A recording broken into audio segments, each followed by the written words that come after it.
ముఖ్య అతిథులుగా ఉన్నటువంటి శ్రీసార్ గారికి, మల్లేశం సార్ గారికి, మిత్రుడు శ్రీకాంత్ సార్ గారికి, నాకు జన్మనిచ్చినటువంటి తండ్రి గారికి,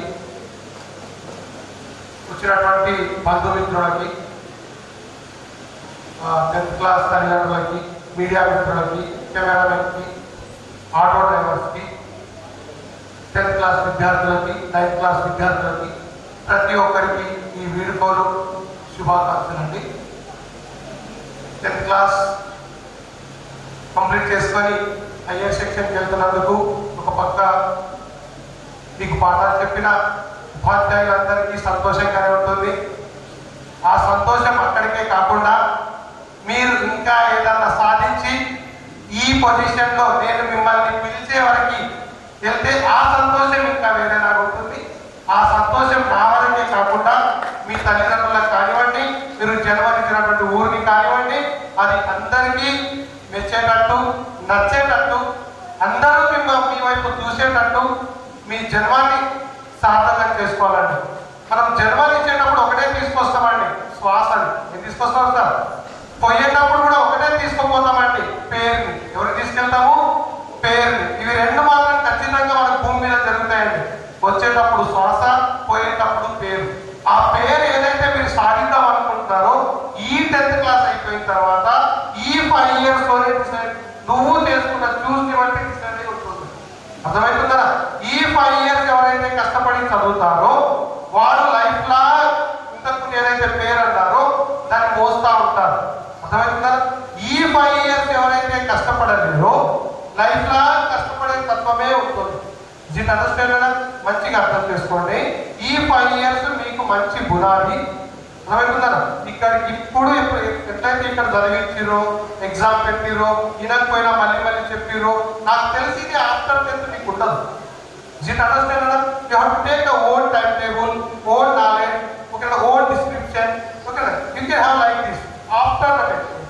దీన్ని అండర్స్టాండ్. సో వీటన్నింటినీ తరచుగా మీరు గమనిస్తూ ఎప్పటికప్పుడు నోట్స్ని తయారు చేసుకుంటూ నీ జీవిత లక్ష్యాన్ని గుర్తుపెట్టుకుంటూ ఆ జీవిత లక్ష్యం సాధించడానికి కావాల్సిన టైం టేబుల్ని ప్రిస్క్రిప్షన్లో రాసి పెట్టుకుంటూ ఆ వేళ కరెక్ట్ డిసిప్లైన్గా ఎప్పుడైతే వెళ్తావో, నువ్వు ఇంతకుముందు ఏదైతే సెకండ్ అన్నావో అప్పుడు దానికోసం నువ్వు ఆలోచించాల్సి ఉంటుంది.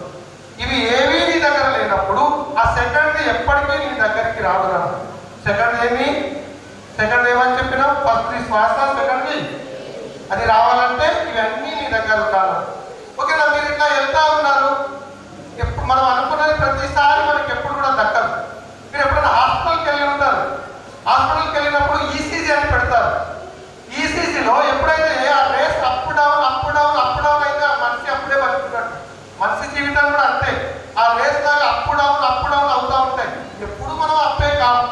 అట్లా అయినాము, డౌన్ అయినాము అంటే బ్యాక్ పోవద్దు. పులిని గమనించడం లేదో అది ఎంత బ్యాక్ అడుగు వేస్తే అంత ముందుకు పనిచేస్తుంది. మీరు గమనించడం లేదు. అప్పుడు మనం అట్లా భావించుకోవాలి. ఒక అడుగు మనది ఎంత పడ్డదంటే ఇంకా ముందు ఏమైనా అవుతుందేమో అని చెప్పి ఆలోచించాలి. అంతేగాని అట్లా వెళ్తున్నప్పుడు డౌన్ అయినప్పుడు ప్రతిసారి బ్యాక్ పోతుంది. దీన్ని అండర్స్టాండ్. ఇంకా నెక్స్ట్ ఏముందో ఆలోచించాలి. ఓకేనా. ఒక చిన్న స్టోరీ. ఒక కొడుకు తండ్రి ఉంటారు. ఓకేనా. సో కొడుకుకి ఏంటంటే ఎప్పుడు పిచ్చి అలవాటు ఉంటుంది. తండ్రి అది గమనిస్తాడు. అంటే ఇప్పుడు బెట్టింగ్ పెట్టడము, అమౌంట్ వేస్ట్ చేయడము. అయితే తండ్రికి ఒక బాధ, అరే నా కొడుకు ఎప్పటికన్నా వాడి జీవితాన్ని లాస్ చేసుకుంటాడేమో అని చెప్పి. అయితే తండ్రి లాస్ అయ్యే మూమెంట్ ఒకటి వస్తుంది, అంటే డెత్తింగ్ పొజిషన్ వచ్చినప్పుడు చిన్న చిట్టి అలా కొడుకుకి ఇస్తాడు. ఇచ్చి నువ్వు ఎప్పుడన్నా అతిగా లాస్ అయిపోయి, ఎప్పుడన్నా నీ జీవితం మీద విరక్తి పుట్టి ఇక నేను ఉండలేను అనుకున్నప్పుడు ఆ చీటీ తీసి చదువు అని చెప్తాడు. ఇక్కడ ఆ రోజుకి ఆ తండ్రి డెత్ అయిపోతాడు. అయినా వాడు మార్చుకోవడం వాడు బ్యాడ్ డైరెక్షన్. ఓకేనా. మళ్ళీ అదే బెట్టింగ్ పెట్టడము, అదే లాస్ అవ్వడం అట్లనే జరుగుతూ ఉంటుంది. ఇక మొత్తం అయిపోతుంది. మనం లాస్ట్కి ఇక వస్తే రాని, పోతే పోనీ, పోతే నేను కూడా పోవాలి అని చెప్పి బెట్టింగ్ పెట్టేస్తాం. ఇది అండర్స్టాండ్. అయినా వాడికి ఒక ఫోన్ కాల్ వస్తుంది, ఎదురు చూస్తూ ఉంటాను నాకు ఏమైంది అని చెప్పి.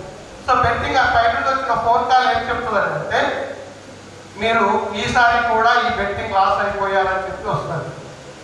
ఓకేనా. ఇక వాడు డిసైడ్, నాకు ఇప్పటి నుంచి జీవించడానికి ఏదీ లేదు, నేను ఈ రోజుకి నా జీవితం లాస్ట్, ఇక నేను పోవాలి అని చెప్పి.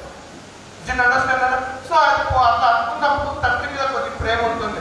అరే మా నాన్న ఒక చిట్టి ఇచ్చిండు, నాకు లాస్ట్ సత్యము నన్ను చూసుకోమని అని చెప్పి ఒకసారి ఆ చీటి తీసి చదువుతాడు. ఆ చీటి మీద ఏం చేస్తాడంటే, నువ్వు పోయే ముందు ఒక నిమిషం ఆగి ఆలోచించి చూడు, రేపు నీకు ఏదైనా అద్భుతం జరుగుతుందేమో అని చెప్పి వాళ్ళ పేరెంట్ రాసి పెడతాడు. తొందరపడకు, రేపటి దాని గురించి ఆలోచించు, రేపటి వరకు ఉండు, అతి తొందరపడకని చెప్పి రాసి ఉంటుంది.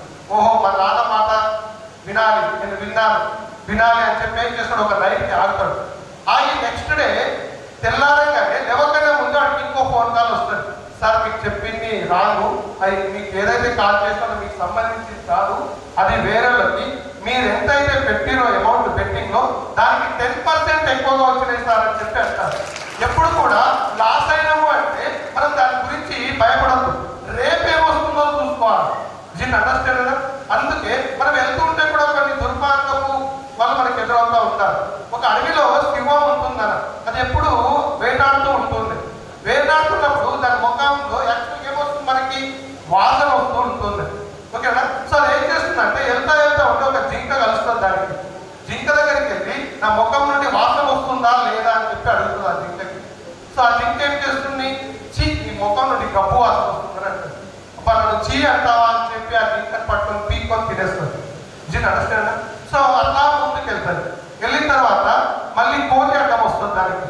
కోతి కూడా సేమ్ క్వశ్చన్ అడుగుతాడు, అబ్బాయి అడుగు అట్లా అంటే నాకు తినేసింది కదా, నేను ఇంకా ఏం చెప్పాలని చెప్పి అంటాడు.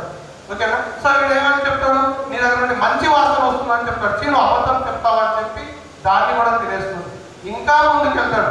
ముందుకెళ్ళినప్పుడు జింక ఉంటుంది, సరే నక్క ఉంటుంది, బహుశారని. ఓకేనా. వెళ్ళినప్పుడు నక్క దగ్గర కూడా సేమ్ క్వశ్చన్ అడుగుతాడు. నక్క ఏం ఆన్సర్ చెప్తుందంటే, నాకు ఈరోజు బాగా సర్ది అయింది, అసలు ఏం కూడా నాకు మీ దగ్గర నుండి తెలుసుకోలేదని చెప్పి అంటాడు. అప్పుడు ఏం చేస్తాడు, నక్క అనేది వదులుకుంటాడు. అట్లనే మనం వెళ్తున్నప్పుడు సోషల్ మీడియా మన ఇంట్రెస్ట్ లాగా పడుతుంది. ఏ మీడియా పడిందా, సోషల్ మీడియా. ఆ సోషల్ మీడియాని సింహం దగ్గర నుండి నక్క ఎట్లయితే తప్పించుకుందో, మీరు కూడా యాజ్ ఏ మాస్టర్ స్టూడెంట్ గా ఆ సోషల్ మీడియాకి అతి తెలివితోటి దూరంగా ఉండడానికి ఆలోచిస్తున్నాం. అండర్స్టాండ్. సో ఏది తప్పించుకుందామన్నా, ఏది ఎత్తుకెళ్దామన్నా అది మన దగ్గర కంట్రోల్లో ఉండాలన్నారు. సో అట్లా మీరు కంట్రోల్గా ఉంటూ మీ తలకాయలు ఏవైతే ఉన్నాయో మీ ఫోన్లో కాకుండా మీ తలకాయలు ఇంకొకరు మీ బుక్లో చూసేటట్టు పెట్టుకుంటారు. ఓకేనా. అదే నా కోరిక. Is it understand. సో మీరు అట్లా మీ తలకాయలు ఇంకో బుక్లో ఉండి మీ గురించి ఇంకొకరు చదివేటట్టు చేసుకోండి. ఓకేనా. అదే మాకు సంతోషం. ఇంతకే శశికాంత్ సార్ చెప్పారు, మేము ఇక్కడే ఉంటాం, మీరు ఎత్తుకు ఎదుగుతూ ఉంటారు, ఇంకా ఎత్తుకు ఎదగాలి. మీరు ఏం చేస్తున్నారు, అరే నా స్టూడెంట్ ఇక్కడ ఉన్నాడు, అదే మా సంతోషము. మీరు అంతా ఎత్తుకు ఎదగాలి. ఓకేనా. మంచి ఎత్తుకు ఎదగాలి. స్కూల్కి నేమ్ తేవాలి, మీకు పాఠాలు చెప్పిన టీచర్లకు నేమ్ తీసుకురావాలి, జన్మనిచ్చిన తల్లిదండ్రులకు తీసుకురావాలి. ఈ రోజు రేపు ఇంకోటి కూడా బ్యాడ్ ఉంది, చెప్తా పోతే బాగుంటాయి. తల్లిదండ్రులకి చేతకాని టైంలో వాళ్ళకి ఓల్డ్ ఏజ్లో పెడుతున్నారన్న, అట్లాంటి ఏం పెట్టుకోవద్దు. జన్మనిచ్చిన తల్లిదండ్రులు, మనం ఈ జన్మాన్ని, ఈ భూమిని, ఓకేనా, మనం చదువుతున్నాము, దీని అంతటికీ ఈ విశ్వాన్ని చూస్తున్నామంటే కారణమే తల్లిదండ్రులు. ఓకేనా. సో అలాంటి పిచ్చి పనులు చేయకుండా, ఓకేనా, మంచి పొజిషన్లో మంచి క్రమశిక్షణలో ఉంది. ఎక్కడి నుండి వచ్చారంటే వాసవి స్కూల్, అంటే వాసవి స్కూల్ పిల్లలు క్రమశిక్షణగా ఉంటారు అని చెప్పి ప్రతి కాలేజ్ డైరెక్టర్స్ కానివ్వండి, అక్కడ లెక్చరర్స్ కానీ చెప్పడం జరగాలి. ఓకేనా. సో మిమ్మల్ని అలానే మేము పెద్ద చేశామని చెప్పి మేము అనుకుంటా ఉంటాం. కాబట్టి మీరు అలాగే పేరు తెచ్చుకోవాలి కదా. సో ఇంత మంచి కార్యక్రమాన్ని నిర్వహించినటువంటి 9th క్లాస్ విద్యార్థులకి, ఓకేనా, 10th క్లాస్ విద్యార్థులకి, ఉపాధ్యాయులకి, ఈ ప్రోగ్రాంకి పిలువగా వచ్చినటువంటి తల్లిదండ్రులకి, మీడియా మిత్రులకి, మనకు ముఖ్య అతిథులుగా వచ్చినటువంటి మల్లేశం సార్ గారికి, సునీల్ సార్ గారికి, మిత్రుడికి, కెమెరామెన్ గారికి, డీజే సౌండ్ గారికి, మనకి భోజనాన్ని తయారు చేసినటువంటి హోటల్ మేనేజ్మెంట్కి, మనకి అడగంగానే ప్రతిసారి కాదు అనకుండా सर हम है शादी होने के बाद भी ट्राई करते सर मैं आपके देने के वास्ते अपन तकलीफ नहीं करना सर अब कितने दिन है उतने दिन मैं आपके वास्ते फंक्शन हाल देने को रेडी है सर ఓకేనా అరగంట ముందు మన కోసం వాళ్ళకి ఖాళీ చేయించి అడగంగానే కాదనకుండా నో అనకుండా మనపై దయతో ప్రేమతో ఇచ్చినటువంటి ఈ ఫంక్షన్ హాల్ మేనేజ్మెంట్ గారికి ప్రతి ఒక్కరికి వాసవి స్కూల్ మేనేజ్మెంట్ తరఫున ధన్యవాదాలు.